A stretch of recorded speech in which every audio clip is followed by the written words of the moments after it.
Boa noite a todos. Sejam todos bem-vindos mais uma vez à União Municipal Espírita de Petrópolis. Com muita alegria, como sempre, nos reunindo aqui nas noites de quarta-feira, junto com as nossas crianças, para mais uma noite de evangelização e de aprendizado dessa doutrina que nos faz tão bem, que nos traz tanta alegria, tanta paz, tanto consolo. Que possamos aproveitar ao máximo a reunião da noite para que continuemos estudando e aprendendo sobre o Evangelho do Cristo.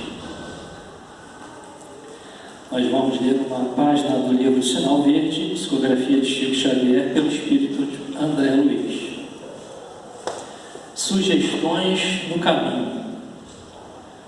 Lamentar-se por quê? Aprender sempre, sim. Cada criatura colherá da vida não só pelo que faz, mas também conforme esteja fazendo aquilo que faz. Não se engane com falsas apreciações acerca de justiça, porque o tempo é o juiz de todos. Recorde, tudo recebemos de Deus que nos transforma ou retira isso ou aquilo, segundo as nossas necessidades. A humildade é um anjo mudo. Tanto menos você necessite, mais terá. Amanhã será, sem dúvida, um belo dia, mas para trabalhar e servir, renovar e aprender, hoje é melhor. Não se iluda com a suposta felicidade daqueles que abandonam os próprios deveres, de vez que transitoriamente buscam fugir de si próprios, como quem se embriaga para debalde esquecer. O tempo é ouro, mas o serviço é luz. Só existe um mal a temer, aquele que ainda existe em nós. Não parar na edificação do bem, nem para colher os louros do espetáculo, nem para contar as pedras do caminho. A tarefa parece fracassar? Siga adiante, trabalhando, que muita vez é necessário sofrer a fim de que Deus nos atenda à renovação.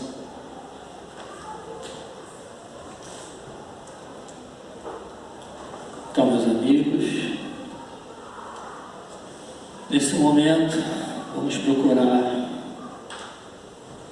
acalmar os nossos corações, o nosso pensamento, e deixar que penetre em nós a figura do amigo Jesus. Esse amigo que sabemos estar conosco em todos os momentos de nossa vida. Que possamos abraçá-lo, sentir o seu amor por cada um de nós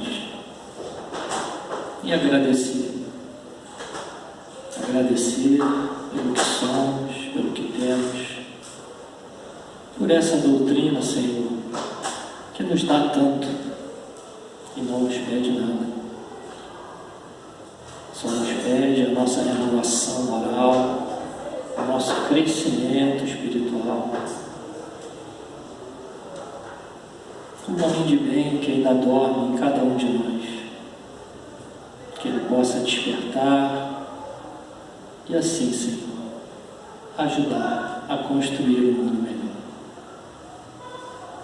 Obrigado, amigo, por estarmos aqui. Que tu possas abençoar a cada um de nós que aqui se encontrem, encarnados e desencarnados. Abençoando também os nomes que foram colocados ali na cesta. E o nosso irmão Serginho, que irá nos trazer os estudos da noite.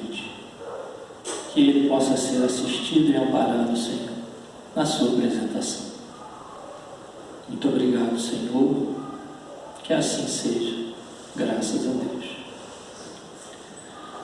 Bom, o Serginho hoje, como ele já colocou aqui no quadro, ele vai nos trazer, na noite de hoje, alguns detalhes sobre o nosso codificador, Allan Kardec.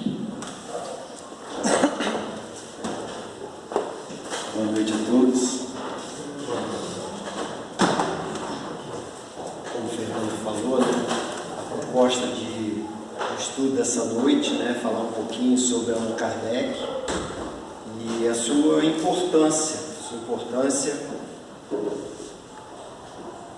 para que nós sejamos melhores, para que nós tenhamos aqui na Terra um mundo melhor, né? A gente fala muito aí no mundo de regeneração, que a Terra está em vias de se tornar um mundo de regeneração, ou seja, um mundo melhor. E a gente que acredita no Espiritismo, está aí envolvido no movimento espírita, a gente acredita nisso, né? Que a Terra ela vai ser melhor. Por mais que a gente tenha observado ao contrário, guerras, fome e tudo mais que a gente vê de ruim, até mesmo porque a mídia ela traz muito isso para nós, então a gente acaba muitas vezes desacreditando de que realmente a Terra possa ser um mundo melhor. E aí vem a questão do que Allan Kardec contribuiu para isso. Será que ele contribuiu mesmo? Será que não? Nós acreditamos que sim. Então, eu pretendo aqui trazer um pouco da história, quem foi Allan Kardec, porque no dia 3 de outubro, amanhã, né, é um dia que comemoraríamos o nascimento, a reencarnação de Allan Kardec aqui na Terra. Faz-se 220 anos desde que ele nasceu. Então, assim, é um bom tempo também desde quando a codificação foi trazida até nós, e o que, né, nos trouxe, o que Kardec nos trouxe, o que o Espiritismo tem nos trago, para que a gente possa realmente acreditar que possamos ser melhores.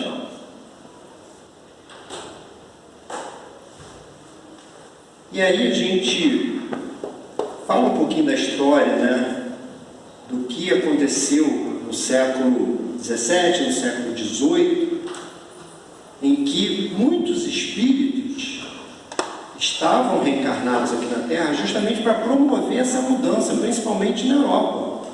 Na França, em especial, a gente teve vários seres que reencarnaram lá justamente para mudar o pensamento, mudar a forma de pensar, para que pudesse chegar o Espiritismo, a codificação trazida por Kardec, como a gente vai ver.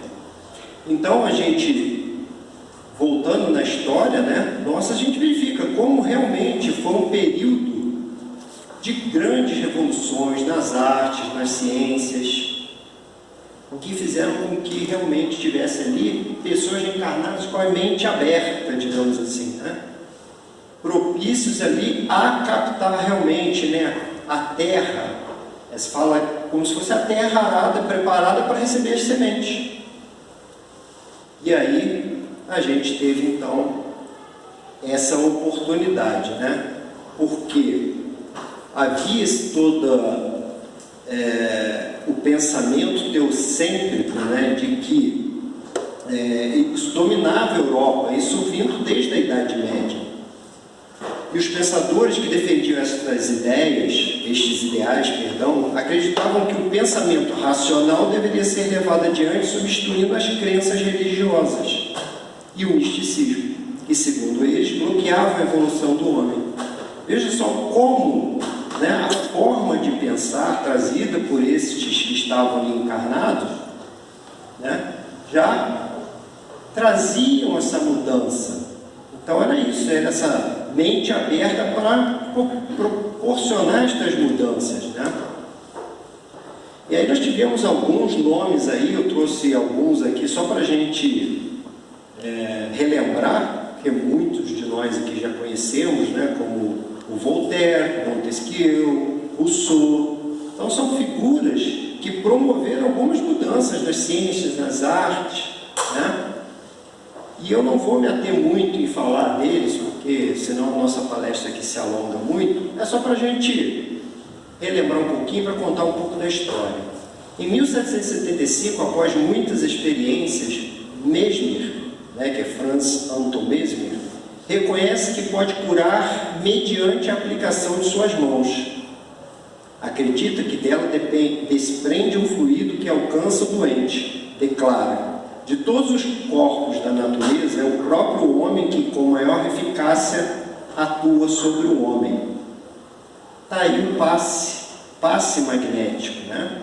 Magnético e espiritual. Mas aqui, por enquanto, estamos falando de magnetismo somente. Ele estava ali estudando e reconhecendo como isso acontecia. Algumas pessoas, ao passar por estados de torpor, passam a desenvolver faculdades incomuns. São os chamados sonâmbulos. Alguns destes são capazes de realizar experiências que transcendem o conhecimento da física de até então, ou mesmo são capazes de trazer informação a respeito de outrem que, em princípio, desconhece. Mediunidade.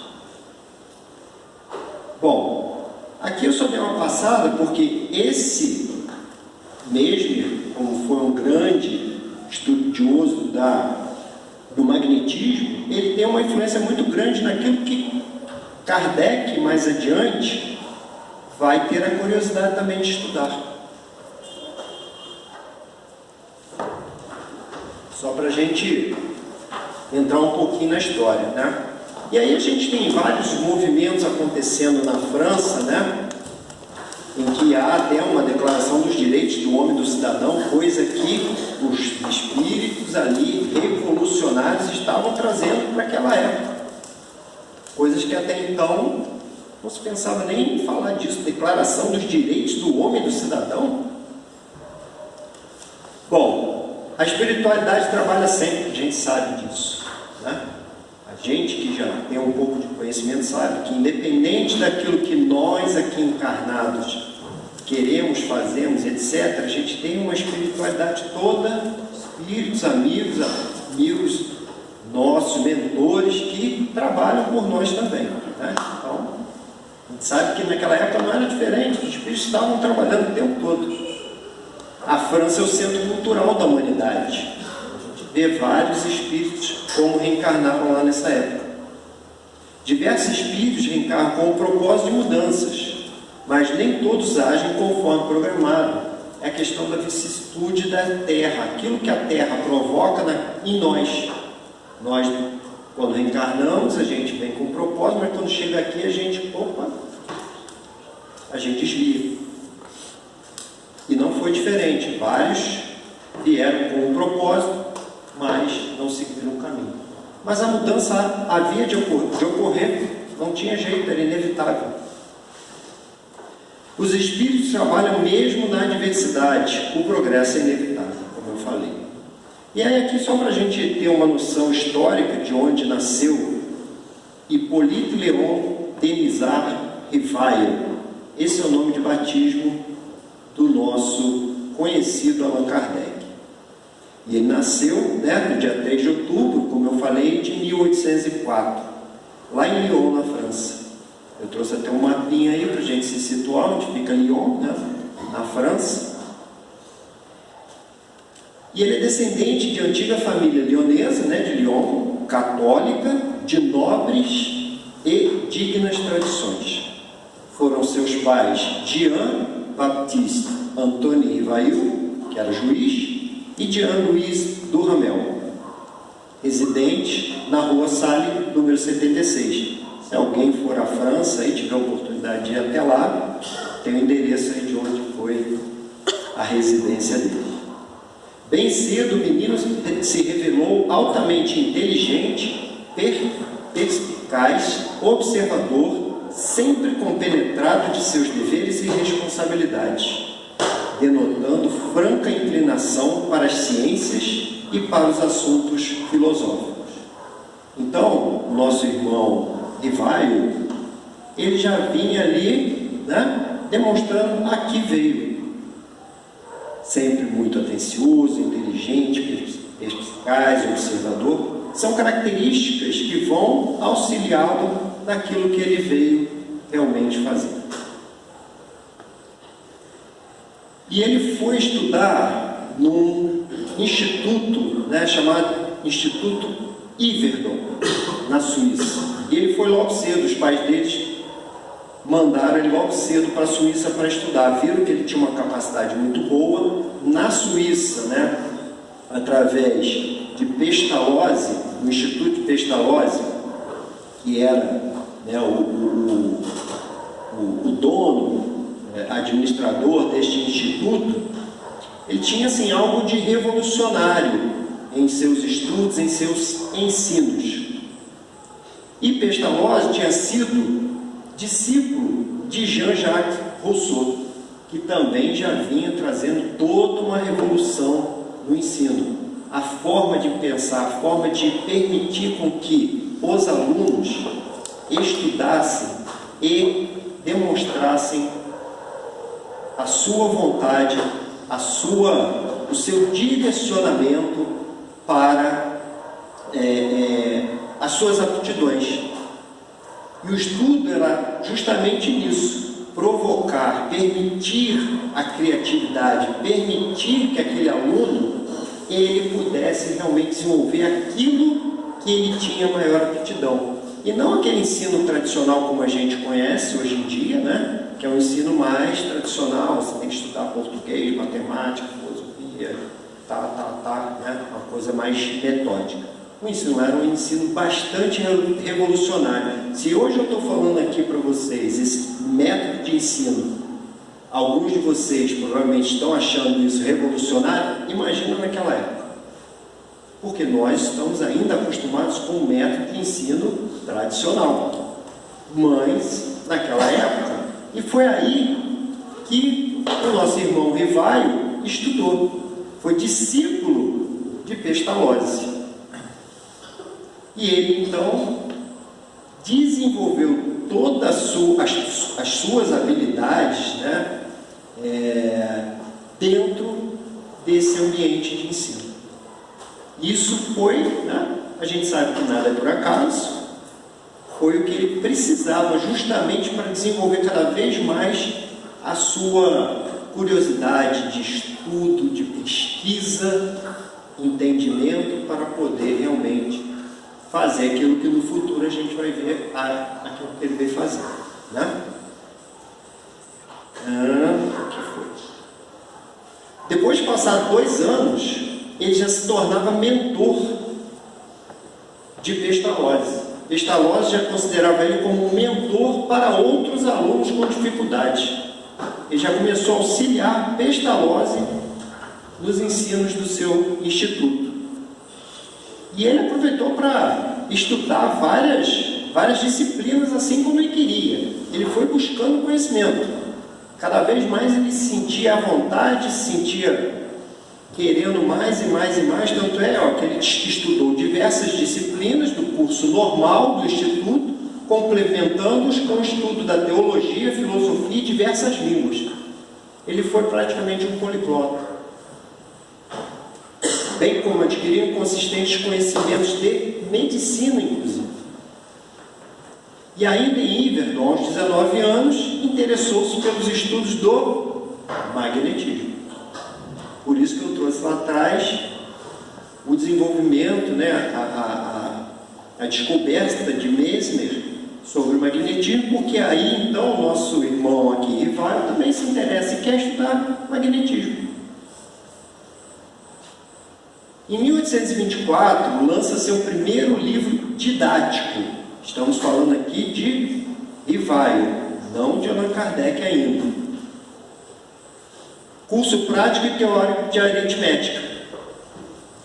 Em 1826, é fundado o Instituto Rivaio, permanecendo até 1835, quando contou com o apoio financeiro de um de seus tios maternos. Dizem as más línguas que esse instituto acabou falhando porque o tio dele jogava muito, gastava dinheiro e acabou prejudicando, e ele teve que fechar o instituto, infelizmente. Bom, isso é só um comentário à parte, mas olha só como ele foi desenvolvendo toda os seus ensinamentos que ele tinha adquirido com Pestalozzi e estava aplicando, né? Em 1832, Rivaio casa-se com a Amélie Gabrielle Boudot entre 1795 até 1883, que era poetisa, professora primária de letras e belas artes. Foi cooperadora na investigação das mesas girantes e na fase de consolidação da doutrina espírita. Aqui uma ilustração da Rua de l'Arc, onde Kardec residiu inicialmente em Paris, aos 18 anos, em 1822, após terminar seus estudos em Yverdon, na Suíça. Até 1850, dedica-se à educação de crianças e jovens parisienses. Começa a frequentar a Sociedade de Magnetismo de Paris, dedicando-se ao magnetismo animal ou mesmerismo, por 35 anos. Características de Rivaio: inteligente, agudo, observador, tranquilo, moderado, enérgico e persistente, sempre racional e metódico, buscando a constatação através de provas irrefutáveis. Ou seja, ele era muito cético, ele não acreditava à toa nas coisas, ele ia profundamente estudar, investigar, até ele conseguir comprovar realmente que aquilo tinha uma razão de ser, que aquilo tinha uma verdade por trás disso. Então ele buscava as provas irrefutáveis. E aí, a gente verifica, no século XIX, como que vários fenômenos mediúnicos, e não era à toa que todos aqueles espíritos que reencarnaram nessa época estavam preparados, começam a acontecer os fenômenos mediúnicos, as manifestações físicas inteligentes, como a gente costuma falar, para justamente chamar a atenção, para mexer com aquele povo ali que estava naquela época, para que a gente pudesse então mais tarde descobrir tudo aquilo que a espiritualidade nos traz. E aí nós temos aqui como alguns exemplos,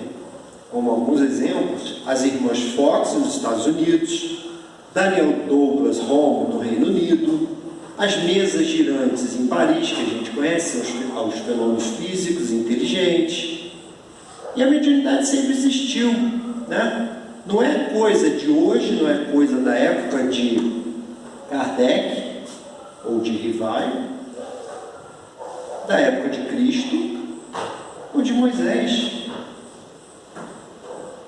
A mediunidade sempre existiu. É só a gente buscar na história. A história nos mostra, a Bíblia, se a gente lê a Bíblia, a gente vai ver que vários acontecimentos, vários fenômenos mediúnicos aconteciam. Então não era de hoje. Só que até então nunca tinha sido estudado, nunca tinha sido realmente revelado como realmente ele é. E aí haviam nessas épocas aqui, principalmente na França e tudo mais, ali na Europa, havia algumas reuniões sobre esses fenômenos que estavam acontecendo. E na época, a gente acho que já falou aqui algumas vezes, alguns de nós que já viemos aqui falar, a gente verificava naquela época que era muita coisa de brincadeira, era teatro, era frivolidades. Então a coisa não era levada a sério ainda, era muita coisa teatral. Esses acontecimentos, nossa, as mesas giram, as mesas vão para um lado, para o outro. E não se tinha ali realmente ainda algo de sério. As pessoas pagavam, inclusive, para assistir os espetáculos. Em 1851, a ditadura de Napoleão III impõe grande policiamento e restrição de liberdade junto às atividades de ensino. Rivaio cessa todas as atividades pedagógicas, dedicando-se a ser contador. Ele, então, por um período, ele não consegue mais desenvolver esse lado dele de educador, devido a todo esse acontecimento aí político, mas ele tem que trabalhar, ele tem que sustentar, ele tem uma família. E ele continua, então, aí trabalhando como contador. Em 1854, Rivaio é informado por Fortier, magnetizador seu conhecido, sobre os fenômenos das mesas girantes. Rivaio associa a causa física, Rivaio associa a causa física, porque ele diz que as mesas falam, cético responde, só acreditarei quando vir e quando me provarem que uma mesa tem cérebro para pensar, nervos para sentir e que possa tornar-se sonâmbula. Está lá em Obras Póstumas. Então ele, a princípio, ele não quer nem saber, fala, eu não vou me envolver com isso, eu não acredito, isso aí para mim é teatro, é brincadeira, deixa o povo se divertir, eu não quero saber disso, né? Mesmo sendo trazido por um amigo dele que era uma pessoa séria, mas ele ainda não era o momento, mas já estava ali plantada uma sementinha da curiosidade nele. No início do ano de 1855, praticamente um ano depois, um outro amigo, o Sr. Carlotti, lhe faz longo relato sobre as mesas girantes. Rivaio mostra reservas, apesar de conhecê-lo há 25 anos. Então, de novo, ele é ali futucado pelo mesmo assunto. Vamos lá, vamos ver, o negócio é sério, não é tanta brincadeira, né? E aí, mais uma vez, ele fica balançado, mas é aquele negócio, ele só me provando realmente, só se você tiver provas que eu vou acreditar. Enfim, em maio, assiste pela primeira vez uma sessão das mesas girantes. Ele acaba sendo convencido, vamos lá, então vamos lá. E aí, na casa da senhorita, da senhora Plemeson, ele vai lá assistir uma reunião para entender, para ver, vou lá. Apesar do ceticismo, surpreende-se com as respostas da mesa. Eu entrevi naquelas aparentes futilidades qualquer coisa de sério, como que a revelação de uma nova lei. Aquilo mexeu com ele, aquela reunião mexeu com ele. E ele ficou ali, nossa, não parece ser brincadeira, a coisa parece ser séria. Mas, como ele tinha lá os seus princípios, a sua metodologia, ele foi devagar, um pé à frente e outro atrás. Kardec ainda nem imaginava o novo rumo de sua pesquisa. Em 1856, ele passa a frequentar regularmente as reuniões mediúnicas. Ele passou então a falar, então vamos ver o que acontece aqui. Deu um pouquinho o braço a torcer, pela curiosidade, por ele ter visto que poderia realmente ter algo ali de sério, começou a frequentar as reuniões. Naquela época, praticamente só existiam médiums remunerados, e era comum a adoção de nomes de guerra. Então era tudo pago, não era nada de graça. Allan Kardec é quem vai dar um novo rumo ao seu desenvolvimento prático, acrescentando-lhe o principal, isto é, o conteúdo sério e sentido moral. Os espíritos auxiliam Rivaio a fazer uma revisão completa do texto já elaborado. Então, até então, eu falei aqui de Kardec porque isso vai acontecer mais na frente, quando ele realmente vai adotar esse pseudônimo de Allan Kardec.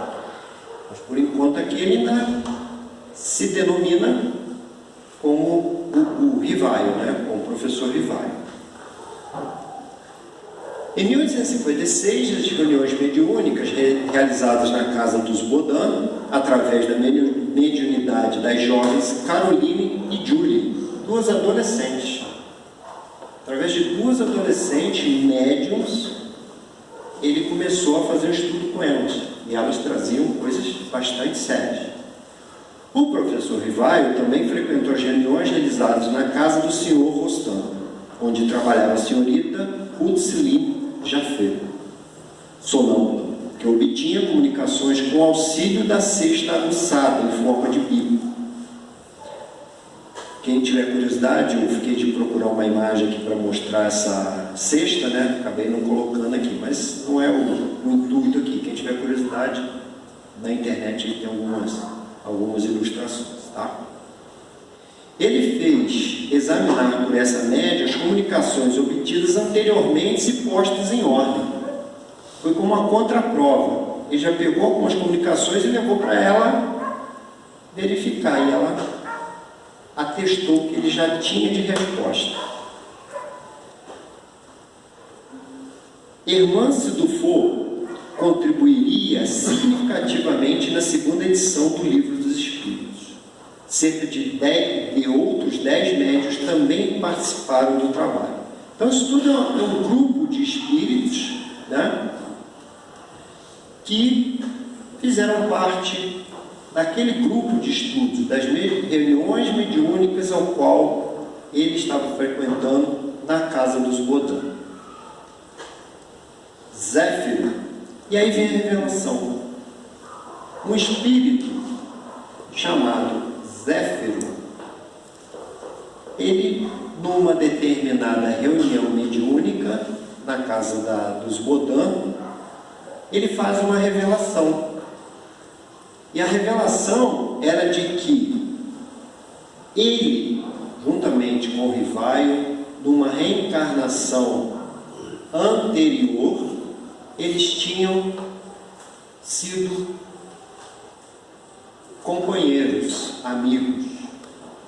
E ele revelou que naquela época o nome de Rivaio, atual encarnado aqui nessa época, anteriormente se chamava Allan Kardec. O incentivo recebido naquela oportunidade era pôr em ordem 50 cadernos de comunicação diversas que haviam sido reunidos por um grupo de amigos formados pelos senhores Carlotte, René, Trailander, Tedman, Mantese, Sardô, pai e filho de Didier. Orientação direcionada para o trabalho. Disse-te que para ti eu era a verdade. O que da tua parte devia importar discrição, não saberá mais que isso. Então, nessa época, através de Zéfiro, Rivaio recebe este codinome e ele, para não misturar os seus estudos pedagógicos de professor, de contribuinte para a sociedade parisiense, ele mantém o seu nome como professor Rivaio, mas passa a adotar o codinome Allan Kardec para todos os seus estudos, que vinha a ser o Espiritismo. Então ele, a partir daí, passa a adotar esse nome. Em abril de 1856, os Espíritos informam o compromisso de Kardec. Então é revelado para ele o que ele realmente veio fazer. Olha a responsabilidade. Kardec contesta a valorização de médiuns, bem como ganhos pelas manifestações. E aí, de tanto estudar, né, ele começa a verificar de tudo que ele recebe de informação, ele começa a entender que aquilo realmente tem algo de sério, de que aquilo não deveria ser cobrado como vinha sendo cobrado pelos médiuns, porque os médiuns estavam fazendo aquilo uma profissão. E aquilo não era para ser uma profissão, era para ser algo realmente de doação, de caridade, de trabalho extra, trabalho para a humanidade. As médiuns se casam e tomam caminhos diferentes. Então, né, cada um começou também a seguir sua vida. Aquele grupo ali, que ele inicialmente começou seus estudos, começa a se desfazer, mas ele começa a juntar outros adeptos, outros amigos, né? Começa a ter outras pessoas interessadas em trabalhar com ele. Kardec segue formando outro grupo, dando continuidade ao trabalho. Estamos satisfeitos e nunca te abandonaremos. Crê em Deus e avante. Assinado muitos espíritos. Os espíritos estavam o tempo todo ali incentivando. Continue o trabalho, nós estamos com você, nós vamos dar força para que o trabalho continue. Em 18 de abril de 1857 é publicado o Livro dos Espíritos. Adota o pseudônimo de Allan Kardec, nome que usou em outra encarnação, como eu falei. As despesas correm inteiramente por conta de Rivaio. Não houve apoio do grupo do qual fazia parte. Ele bancou. Ele mesmo tirou do bolso dele, do trabalho dele, para bancar essa primeira edição do Livro dos Espíritos. Foi a primeira publicação realmente de uma obra espírita. A primeira edição, ela continha 501 questões, distribuídas em 3 partes. Nesta época, as principais médiuns são as irmãs Baudin e a jovem Jafé. Foi quem contribuiu mais com Kardec. Tá? Mas para quem não sabe, Kardec, ele, nesse estudo dele, ele enviava perguntas para vários espíritos, para vários médiuns, e recebia de volta as respostas. Ele compilava todas aquelas respostas, com a ajuda da esposa inclusive, e colocava tudo em ordem para que ele pudesse lançar esse livro. Tanto é que o livro dos Espíritos é um livro de perguntas e respostas. Em março de 1860 sai a segunda edição. A obra é ampliada como hoje é apresentada, de 1019 perguntas. Então ela foi incluída mais uma parte nessa obra, e aí ela passou a ter 1019 perguntas. E aí, em vez de ser em 3 partes, ela passou a ter 4 partes. Kardec adota um método intuitivo racional na codificação do Espiritismo, considerando o valor da análise experimental, através da observação e o uso do raciocínio na descoberta da verdade. Sustenta a necessidade de proceder do simples para o complexo, do particular para o geral. Aquilo que ele tinha aprendido lá com Pestalozzi. Ele aplicou nos seus estudos no Espiritismo. Ele também, como professor Rivaio, ele foi um grande contribuinte da Sociedade Parisiense. Existem obras lá publicadas por ele, pelo professor Rivaio. Ele foi muito influente na época na Sociedade Parisiense. E ele também aplicou a metodologia de Pestalozzi, não pense que foi diferente. E aí aqui no Espiritismo não haveria de ser diferente. Ele vinha sendo preparado para isso. Tá? Mas ele também, não são só flores. Tá? O Espiritismo ele era muito combativo. Tinha muita gente contra, puxando a corda contra. Tinha os que eram a favor, mas tem muita gente que estava numa zona de conforto que não queria sair dali. Então a gente tinha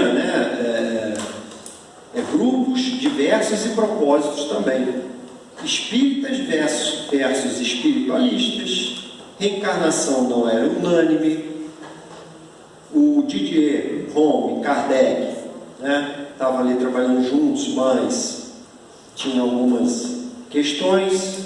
Husserl e Jafé ou Bequet, direitos autorais.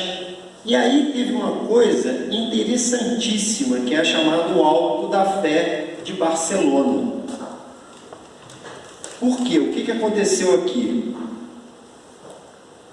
Houve uma compra de livros para Barcelona, uma compra de livros espíritas para ir para Barcelona, para ser divulgada lá em Barcelona, para ser vendida, divulgada, etc. Só que isso foi interceptado pelo bispo de Barcelona, que não admitia que o espiritismo fosse divulgado lá. E o que aconteceu? Fizeram uma queima na praça pública em Barcelona dos livros, como algo assim: isso não vai entrar aqui. Olha aqui o que estamos fazendo com essa lixo. A gente vai queimar tudo. E o que aconteceu?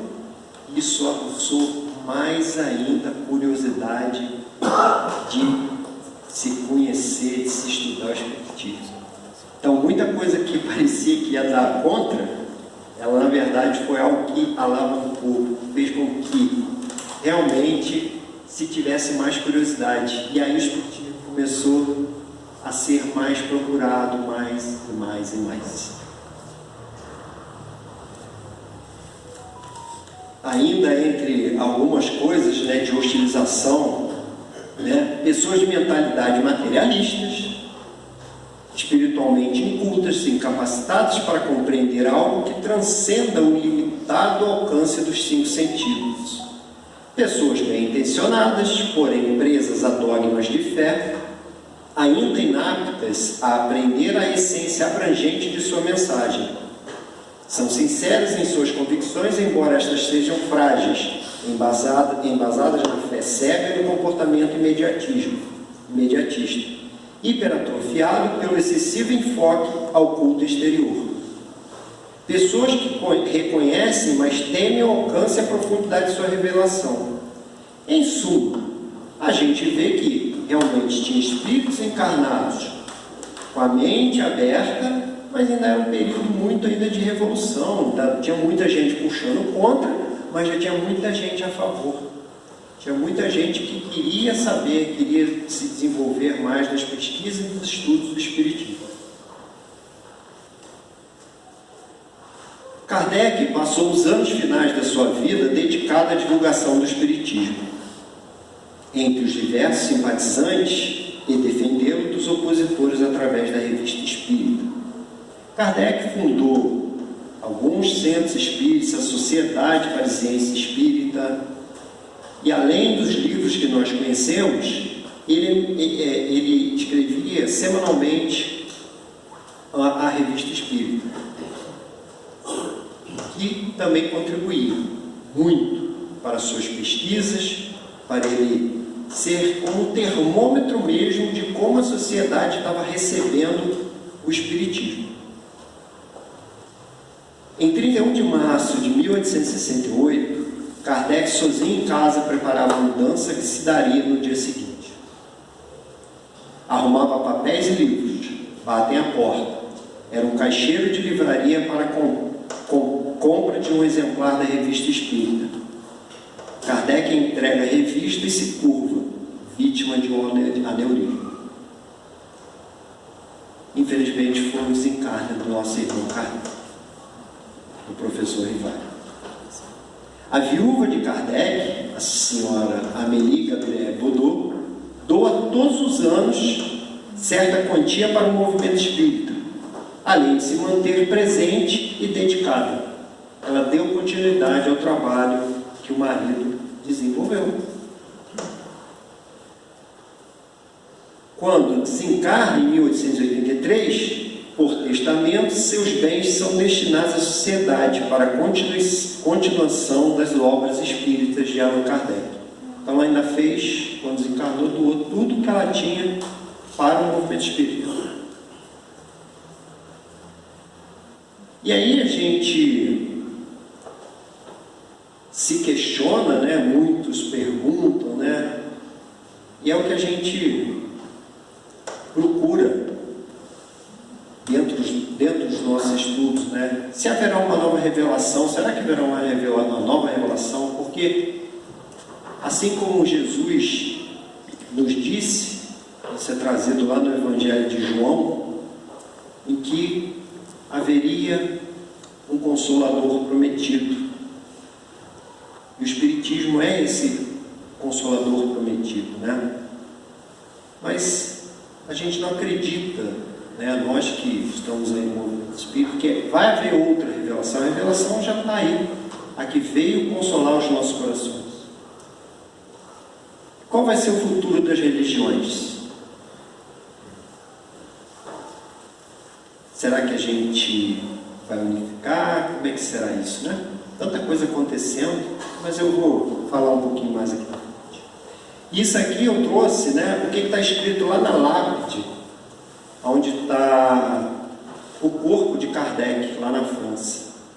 Nascer, morrer, renascer ainda e progredir sem cessar. Tal é a lei.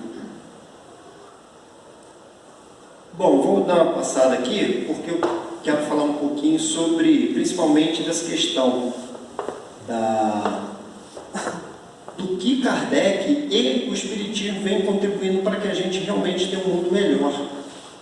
Por tudo isso que eu falei aqui, eu acho que a gente já consegue tirar algumas conclusões, né? E aí, lá na questão 799 do Livro dos Espíritos, O Espiritismo contribuirá para o progresso, destruindo o materialismo, que é uma das chagas da sociedade.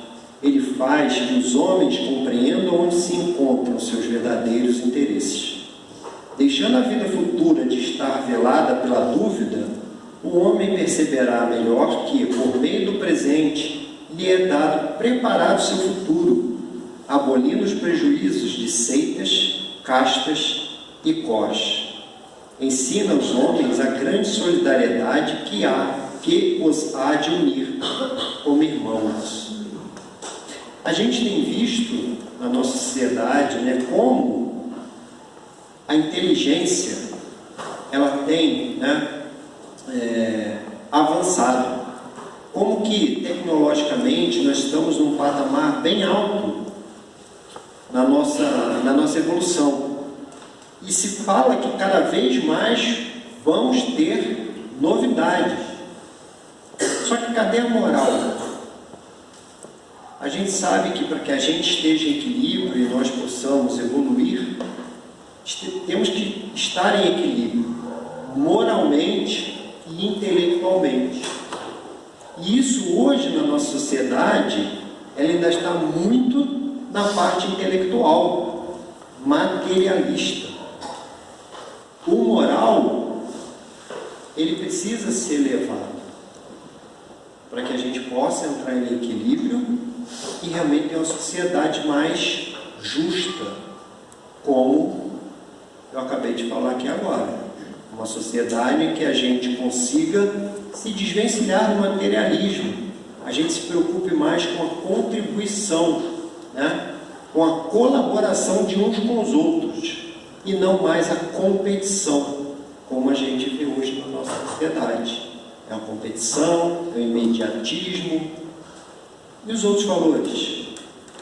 Aonde estão? Lá na 798 do Livro dos Espíritos, o Espiritismo se tornará crença geral e marcará nova era na história da humanidade, porque está na natureza e chegou o tempo em que ocupará lugar entre os conhecimentos humanos. Terá, no entanto, que sustentar grandes lutas, mais contra o interesse do que contra a convicção, porquanto não há como dissimular a existência de pessoas interessadas em combatê-lo, umas por amor próprio, outras por causas inteiramente materiais. Porém, como virão a ficar insulados, seus contraditores se sentirão forçados a pensar como os demais, sob pena de se tornarem ridículos. Ou seja, não é que a religião espírita ela vai ser a única, ou ela que vai dominar as religiões. Não quer dizer isso. Ela se tornará uma crença geral no sentido de compreensão daquilo que o Espiritismo nos traz. É a pluralidade dos mundos, as reencarnações, tudo isso que o Espiritismo nos traz, a fé no futuro. Então isso se tornará crença geral. É quando nós realmente teremos o melhor entendimento. E como a gente tem visto isso acontecer, a ciência tem cada vez mais comprovado tudo aquilo que o Espiritismo nos traz. Existe uma faculdade de medicina em São Paulo, uma faculdade de Espiritismo em São Paulo, já mostrando cada vez mais como há essa ligação do espírito com o corpo. A medicina tradicional, de só achar que há o corpo, ela já está ficando ultrapassada. Há de se olhar para o futuro. Para que na terra sejam felizes os homens, preciso é que somente a povoem espíritos bons, encarnados e desencarnados, que somente ao bem se dediquem. Havendo chegado o tempo, grande emigração se verifica dos que a habitam. a dos que praticam o mal pelo mal, ainda não tocados pelo sentimento do bem, os quais, já não sendo dignos do planeta transformado, serão excluídos da terra. Esses excluídos, eu costumo brincar no nosso estudo, né, que a gente está fazendo do estudo sistematizado da doutrina espírita, eu estou começando a aprender a fazer fogo com pedra. Eu não sei se eu vou voltar para cá, e pode ser que eu seja um desses convocados para ir reencarnar lá no mundo primitivo. Isso não é uma punição, isso é até uma oportunidade da gente ir lá, como espíritos que já evoluímos um pouco, voltar lá para ajudar outros irmãos. Então eu faço uma brincadeira, gente, ó, se a gente não seguir um bom caminho, a gente tem que aprender a fazer foninho com pedra, hein? Vamos voltar lá, a gente vai encarnar lá atrás. Porque assim, esses excluídos é isso. Todos nós que estamos aqui caminhando na Terra, nós precisamos estar compatíveis com o pensamento da Terra em evolução. Esse pensamento colaborativo, que é isso que o mundo de regeneração se tornará. Aqueles que ainda pensam no mundo competitivo ou que ainda se comprazem no mal, vão ser convidados a se retirar. Ser convidados a ir reencarnar no outro mundo, aonde seja compatível com esse pensamento. Só vai permanecer na Terra aqueles que realmente estiverem pensando no bem. E é aí que a gente pensa naquilo que o Espiritismo tem contribuído, aquilo que Kardec nos trouxe, de contribuição para a evolução, para que a Terra seja um mundo melhor. É isso. É a gente fazer o bem, é a gente ser mais fraternos, é a gente ter mais amor ao próximo. É isso que ensinava Jesus, e que o Espiritismo, através de Kardec, só veio cada vez mais comprovar, reforçar e também consolar a gente, né? É um consolador prometido, que nos explica verdadeiramente o sentido da vida, o sentido de estarmos aqui reencarnados. Nós não estamos aqui a passeio, estamos aqui com um propósito, o propósito de evoluirmos individualmente, evoluirmos coletivamente e contribuirmos na obra de Deus, para com a Terra, com a responsabilidade de Jesus. Jesus é o nosso mestre, nosso modelo, guia e governador do planeta Terra. Temos uma responsabilidade para com Ele. Quando nós estamos aqui reencarnados, essa responsabilidade é de quê? Fazer com que o planeta Terra evolua. Mas o planeta Terra vai evoluir sozinho? Não. Vai evoluir através de nós. Nós, seres encarnados, mas também os seres desencarnados, porque isso aqui é uma troca, a gente vai e volta, somos os responsáveis em fazer a Terra evoluir. E aí, como eu disse, é chegado o momento que muitos irmãos vão ser convidados a não reencarnar mais aqui. Somente o progresso moral pode assegurar aos homens a felicidade na Terra, refreando as paixões más. Somente esse progresso pode fazer que entre os homens reine a concórdia, a paz, a fraternidade. Será ele que deitará por terra as barreiras que separam os povos, e fará caiam os preconceitos de casta e se calem os antagonismos de seitas, ensinando os homens a se considerarem irmãos e têm por dever auxiliarem-se mutuamente e não destinados a viver à custa uns dos outros. Isso está lá na Gênesis, tanto o texto anterior como esse está lá na Gênesis. Bom, o que eu tinha para trazer era isso. Agradeço a vocês pela paciência, por estar aqui essa noite, e a casa aí cheia aí com vocês aí, é muito bom para a gente que vem trazer o estudo. Uma boa noite a todos.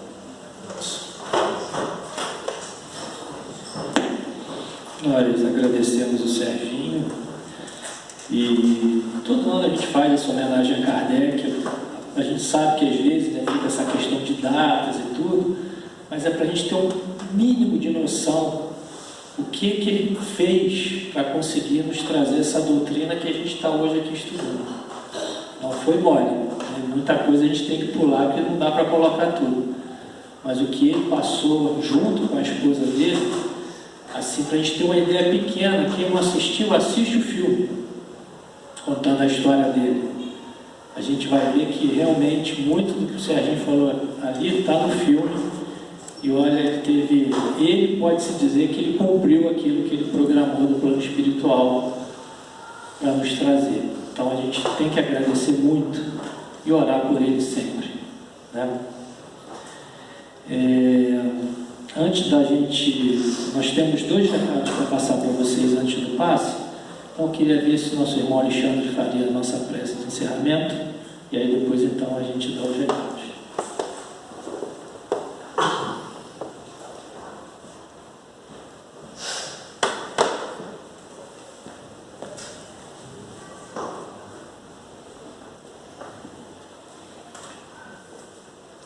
Vamos unir os nossos corações, as nossas mentes, e levar ao mais alto, rogando aos amigos espirituais, nossos mentores dessa casa,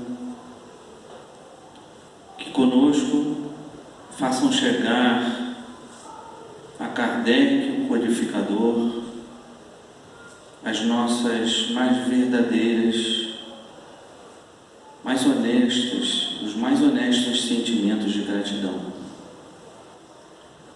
Estamos aqui hoje por sua causa, Kardec, por tudo que passou com seu espírito merecedor.